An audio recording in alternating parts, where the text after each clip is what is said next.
Hi, Travel Quest Network. This is Bonnie Lee, and welcome to the Travel Quest University and my segment today on booking air. The agenda we're going to go over is the Travel Quest Network's booking air tool called Agent Air.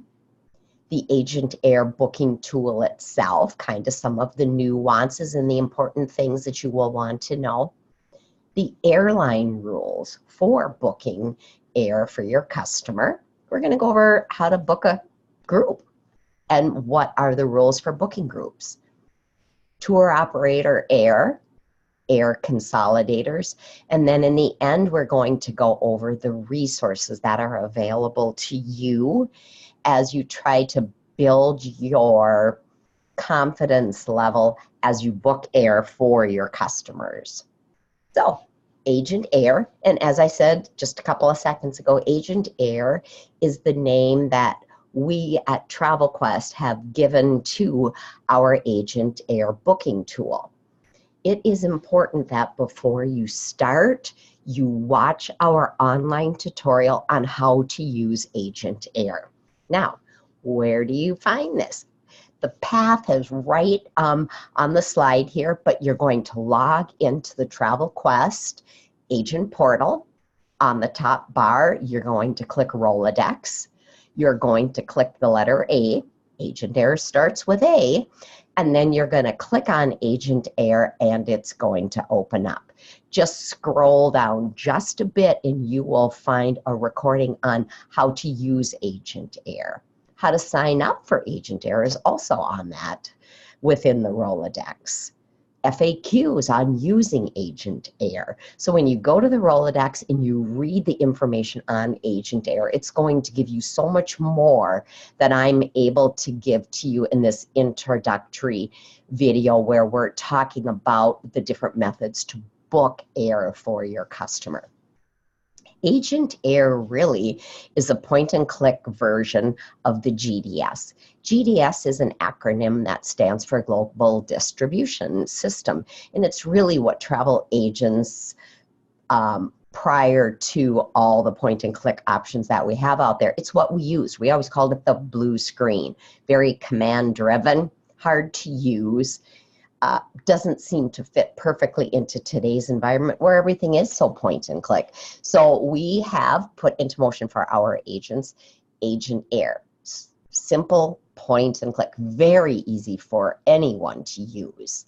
Now when you're using Agent Air, it's important that you understand that the tool itself will only hold between 1 and 9 passengers. You cannot book more than 9 passengers in what we would call a PNR. PNR stands for Passenger Name Record. You can't put more than 9 people into an airline record. We're going to talk about that a little bit farther into my presentation here when we talk about groups. So when you're in Agent Air and you've booked air for your customer, you have the ability / opportunity to charge your clients a service fee. Within Agent Air, it asks you, do you want to charge a service fee? And the service fee is charged per person. So if you have 4 people in your record and you type in $25, the client is going to see 4 service fees for $25, 1 for each person in the record. When you use Agent Air, you have the ability to earn commission. Most of our commissions are actually going to be earned on international air, but we actually do have domestic opportunities for you to earn commission on. Agent Air is perfect for any one of our members who maybe work for a small company and they know that you book travel and they don't do a ton of corporate travel, but they're looking for someone to help book their travel.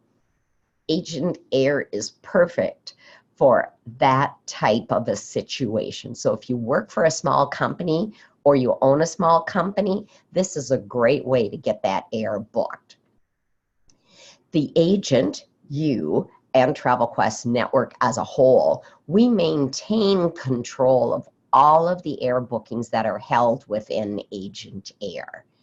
Those airline tickets are booked under the TravelQuest ARC number, which means we then, you as well, can call the carrier. You can give them their record locator, and they can help you with any potential questions on that booking, because Agent Air books the airline seats under our ARC number. That's a giant advantage with Agent Air versus some of the other methods I'm going to talk about in a couple of minutes. So now, as with anything, there are some rules. Now, the thing about airline rules are, these are not rules that are suggestions. These are rules that are rules.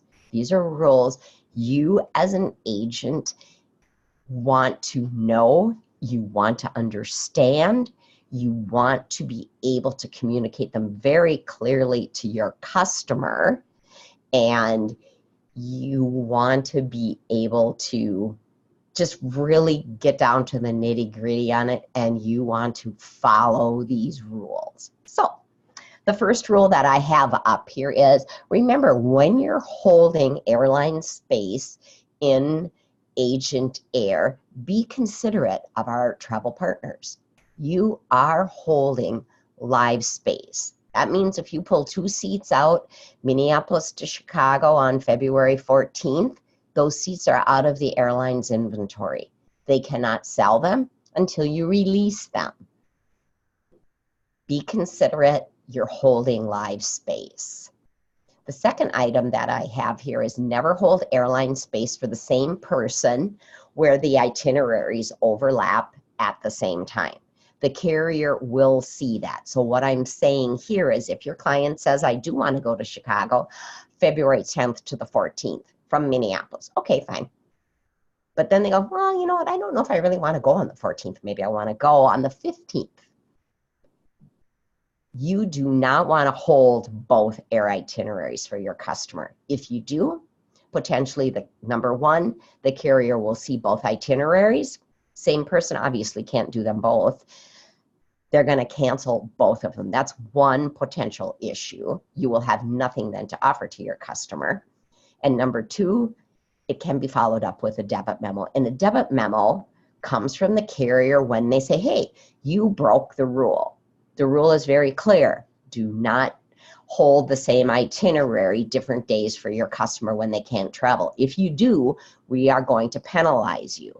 So when that happens, the fee or the penalty comes back in the form of a debit memo. So we're trying to be very clear to help you be clear when you talk to your customer. So the next item is, do not hold and cancel the same itinerary for the same person. Maybe I've called you up about that Chicago ticket and you put it on hold, and then I called back and said, you know, I'm not gonna go, so you cancel it. And a couple of days later I call up, maybe I am gonna go. Okay, put it on hold again. Then I'm not gonna go. Maybe I am gonna go. That hold and cancel in the airline world is called churning. You're churning their inventory. That is against the airline rules, and a debit memo will follow, and you will be charged the fee of the debit memo. So be very clear when you're talking to your customer. You can say, hey, I would really like to do this for you, but the reason that I can't is it is against the carrier rules. I can only hold it so many times without this happening. I can only hold one itinerary without the potential for me to lose both. So once you understand what the rule is, it makes it so much easier for you to be able to communicate that to your client. It sets you up as a professional. You are a professional, and you are giving them great airline advice. The next thing is, once you are in Agent Air and the client is ready to book and you put in the credit card, remember, the credit card is in, but the ticket has not been run. The charge has not gone through. So you will want to wait until you get an email confirmation of ticketing in your email box. And the email that Agent Air is going to use for you is the email address that you put in when you signed up for the product. And when you signed up for the product, the question was asked, where do you want the email confirmations to go? So if you're wondering what email is Agent Air going to use, it's going to be the email address that you signed up with. If for some reason you need to change that, please let us know in support right away. Now, how long do you have to wait for that email confirmation to come in? If the tickets that you have for your customer that you're wanting to guarantee and have run are domestic tickets, now you're maybe going to have to wait 15 minutes max, and it's going to be into your email. If it's a domestic itinerary, it could be as long as 90 minutes. And the reason domestic takes longer than the reason international takes longer than domestic is those international tickets have the opportunity to earn commission. So there's different rules that we have to look at before we actually run the ticket. So please be aware that until you get a confirmation in your email for anyone, be it domestic or international, the ticket has not run. Now, there are other reasons that a ticket or an itinerary might be held up or ticketing might not be able to be completed. More often than not, top of the line is that the credit card has been declined or that the carrier does not accept a specific credit card. So the first thing I'll talk about is the credit card being declined. How you can kind of get ahead of the 8-ball there instead of like wondering, hey, is it not going to be declined, is to let your customer know that a charge from, say it's going to be a Delta airline ticket, a charge from Delta is going to be coming through and it's going to be X number of dollars, however much the ticket is. And if there's 5 tickets being run, you're going to let your customer know, hey, call your credit card company, let them know that there are 5 charges that are going to be going through from Delta Airlines, and each charge is going to be for this much money. That way, your customer can alert the credit card company, and when they alert the credit card company, if there would have been a holdup, you've kind of circumvented that by giving the credit card company the opportunity to let that flow through. So it's a really good idea to do that, especially if your clients do not normally travel. So get ahead of it. Let your customer know and let them call the credit card company ahead of time. Now, the next one is specific carriers might not take a certain credit card. Now, normally this only happens with the smaller carriers, maybe an international carrier as well, a smaller carrier operating in Asia, Europe, Africa, South America.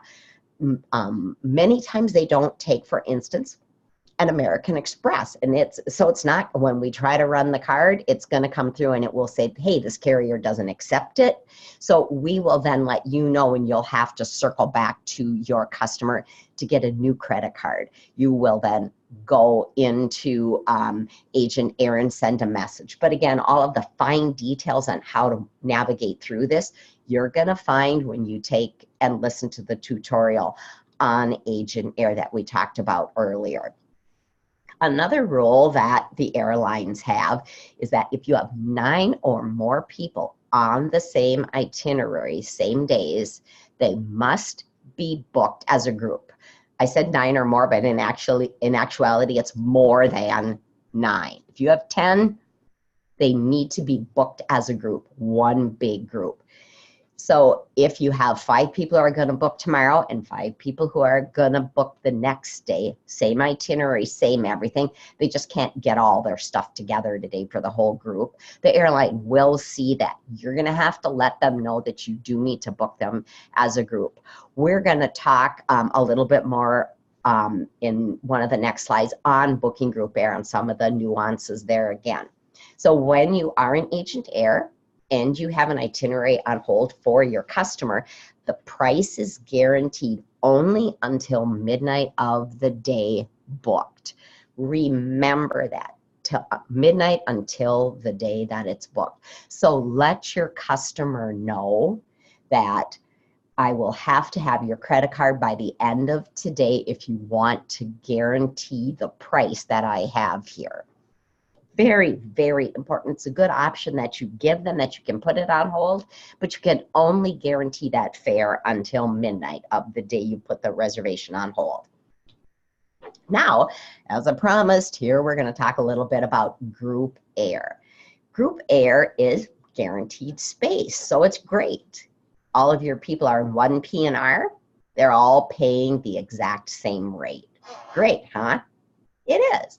One little thing that I want you to understand is that when you book group air, when you pull that contracted space out, that group air quote per ticket potentially can be higher than the published rate. And the reason that that may or may not happen is there may only be so many seats in a specific fare class. Maybe there's only 4 seats and you want to pull 15 seats. The carrier is going to charge the higher rate. So it's important that you understand if that rate that you're going to quote your customers, that comes, your group rate that you're going to quote is higher than published. Why is it? That's why. You don't really know how many seats are actually available at that price. Now, what are the positives that you can spin back to your customer? Number one is everyone is traveling on the exact same itinerary. Therefore, if there's a weather delay, an equipment change, a schedule change, anything, all of your people are handled together. If that were not the case, some of your people might end up going through Hamburg and some might end up going through London if there's a schedule change and they have to move people. If they are not put together as a group, they are not handled as a group if a change comes through. So that is a very, very important thing to communicate to your client, why they want to do that group space. No one wants to have your group split up. You want everybody handled as one unit when you're standing at the airport. If something happens, or in the days before the flight, if something happens, you want to make sure that the carrier handles everybody together. By the airline rule, as I said a little earlier, 10 or more people must be booked as a group. If you do not book them as a group, potentially a debit memo will come back. As I said, even if they don't book on the exact same days, but if they're traveling on the same itinerary, very often the airline will see this and will come back and say, we need to, we're going to deliver a debit memo because you did not do this correctly. But if you have 5 people who book today and in 3 days, they go, hey, I have 5 more friends of mine that want to go. Do you just do those 5 friends on another P&R? Please don't just do that. Call TravelQuest support. Let us know, and that will be a call to the carrier, and more often than not, they will switch those 5 people you already have booked. They will put them into a group, and then we can add your stragglers, as we might call them, into that group. Groups require a deposit per ticket. That's important, per ticket. Even if the carrier is not going to charge a per ticket fee, maybe they won't charge it because TravelQuest does a lot of business with them. On your end, as the agent, you always want to charge a deposit, always, so that your customer has what many of us would call skin in the game. If they have no skin in the game, they might just have you hold seats with no intention of actually fulfilling the group. But if there are penalties for the group, even without a deposit, the fee will be charged and it will come back in the form of a debit memo. Now, the interesting thing about deposits on tickets is, let's say the group is going to go and the cost of the ticket is $500. The deposit is $50 per ticket. The airline is going to take one form of payment for the deposit.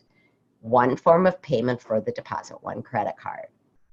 When it comes time to actually run those tickets, each ticket will be charged the full amount. They're each going to be charged $500. The deposit that was taken, that one form of payment deposit, gets refunded back to the original form of payment, which means the credit card it was charged on, it's going back to that credit card, and it's going to go after the group travels. An important thing to remember here is we have to request that the group deposit is given back. It doesn't just happen. So again, those are items for you as the travel professional to remember. Charge a service fee. The service fee does not come off the top of the ticket. And when it's time to get the deposit back, the request has to be made to the carrier that they refund the deposit. Those are three really important things. The contract is binding. It is not a suggestion. It's not a, hey, if this doesn't happen, we really hope you're going to do these things for us. It is a binding contract. There are attrition rates. There are dates that you have to adhere to. If you don't, there is going to be a significant penalty or penalties. Always, always, always call TravelQuest before signing a contract. You do not have the authority to sign a contract, so call us. We want to make sure that you understand every item in the contract. When can you lessen the number of seats? How many seats can you lessen without there being a penalty? Those are attrition, and those are the dates and the dollar figures that we're going to go over with you. You're going to communicate them very clearly, verbally to your customer. And then you're going to say, hey, I'm going to follow this up with an email because I want to make sure that you understand what the penalties are and the deposits and all of those things that are associated with the group air that I am contracting for you. You're going to have the conversation. You're going to put it in an email after the conversation. You're going to send it off to the customer, and you're going to ask them to reply back to say, yes, they do understand it. So that way you understand the penalties that are associated with the group air. Your customer understands them, and you have that proof back in your email box that says your customer also understands them. So remember, call TravelQuest before you do anything with a contract. Get the contract, call TravelQuest, we'll go over it. If for some reason you are not going to fulfill the contract, make sure that you call the carrier to have them cancel the contract out. Because again, when you do a contract, you are pulling space. We want to always be mindful and courteous to all of our travel partners. If we are not going to use it, we're going to call and make sure that they release the space in a timely manner. That's prior to the contract being signed. So what do we got next? Tour operators and bundles. So tour operators are companies like FunJet Vacations, Apple Vacations, Delta, GoGo, Classic, Pleasant. There's many, many different tour operators. So tour operators bundle the air. They put the air with, in other words, either air and car. Typically, you're going to have a minimum of a 5-night car rental in order to bundle air, or air and hotel. Typically, there they only need 3 nights of the hotel to qualify for what we would call a minimum stay. Or you might do air, car, and hotel for that customer. Let's say they're going to California and they're going to do the wine country. They might just need that air, the car, the hotel. They might have tours. They could have many, many different items that are added in under a tour operator. The benefit is different items of the bundle will be discounted. It could be the air, it could be the car, it could be the hotel. Something within that package is going to be discounted, and everything is together. A tour operator, for instance, like Delta Vacations, their support line is answered 24/7, 365 days a year. So if something happens, you have Delta Vacations to call and they can take care of the air, the car, and the hotel. It's a perfect opportunity to book and then to handle any issues, whether it's before your client travels, during travel, or after travel. GoGo Vacations also has a 24-hour helpline, so you're potentially going to receive a discount, and you have that 24-hour help.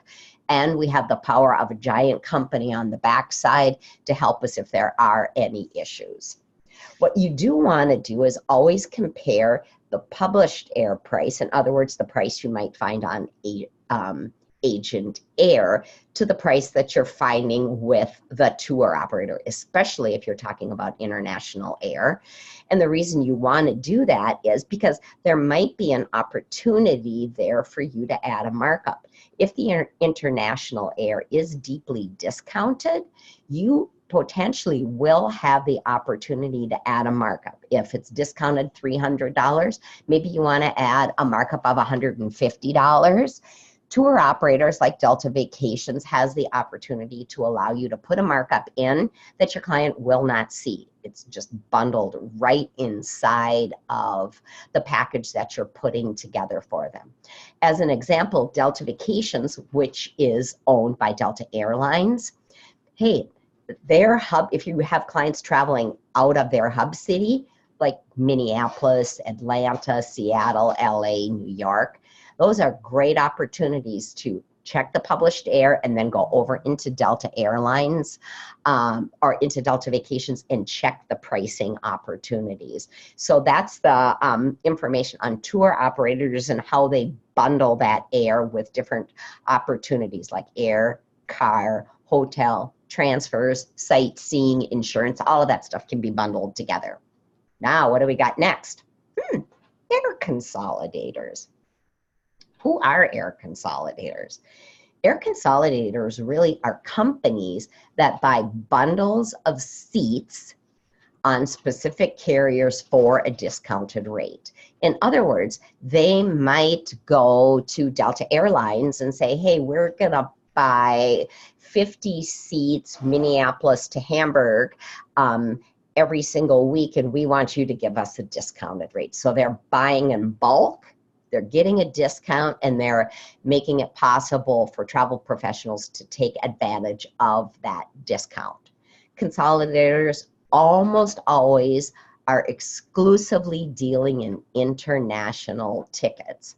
Most consolidators also are going to allow you to do an agent markup, much like I was saying Delta Vacations would allow you to do that. Most consolidators as well, if the ticket is deeply discounted, they will let you set your rate on what you want to charge. Now, there are some drawbacks, and it's important to understand the drawbacks if you choose to book your client's air via consolidator. Number one, the ticket is not run under our ARC number. So if there's an issue and you need to call the carrier, you will not be able to call the carrier direct. Agent Air, it's under our airline or under our ARC, you can call. With a consolidator, you cannot. The consolidator has to make the call to the airline for you. Your clients may or may not earn their frequent flyer miles. So someone who is very, very sensitive to earning those miles, earning the dollar spend like Delta has, you have to earn MQDs, mileage qualifying dollars, I can't remember what it's called, but that might not happen as well. So it's important, though you may get a deeply discounted or a discounted rate, there could potentially be some severe drawbacks to your customer when it comes to their whole frequent flyer opportunity. And again, the changes have to be made through the consolidator. You cannot call the carrier direct. It has to come through the consolidator. Make sure to use a reputable air consolidator and make note of those ticket numbers. Once the consolidator runs the ticket, make sure you have those ticket numbers. Make sure that you swing back around and validate that what you believe happened truly just happened. I believe I purchased a ticket through this consolidator for my customer. You want to make sure that you have all of the information there. Make sure your seats are assigned. If frequent flyers can be attached, make sure all of those things are done. Schedule changes that come through, again, are going to go to the consolidator. They can be a bit challenging. But I think if you know all of these items up front and you choose to do a consolidator for a specific reason, but as long as you understand the challenges, you lay them out for yourself and for your customer, a consolidator can be a good option. but be very, very informed as to what those things actually are, the good and the bad that might happen for your customer. Their change fees are often very different as well, so pay attention to any change fee that a consolidator might charge. More often than not, they are going to be higher by a significant amount than the airline change fee. Find out what that is.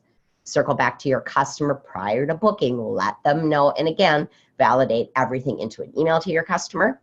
Have them email it back. So everyone understands the good and the challenge that might come from buying these tickets, their tickets via a consolidator. So I think I pretty much have all of the opportunities for booking air covered. Now, we do have some really great resources. You can go into that whole Agent Air information area in the Rolodex. We have a good area for booking groups, the tips and the risk. That's important. We also have a great blog and an article on fraud and the holidays. Airline is just so sensitive to fraud. Those people calling at the last minute to book travel, if you don't know them, don't ticket it, but do make sure that you click on and you read and you listen to all of the information that you're going to find in all three of these different resources that I've outlined for you. I think that's just so important. So with that said, I think I have covered everything that we need here, or not everything, but I have given you enough of an appetizer that once you finish this recording, you're going to want to go for the full meal deal, I'm going to guess. But I think I've given you a great foundation to building your air booking skills and to communicating to your customers what you can and cannot do for them. Have a wonderful day, and thank you so much for your business with TravelQuest. There is not a day that goes by that we do not appreciate you and all that you do for us. Thank you.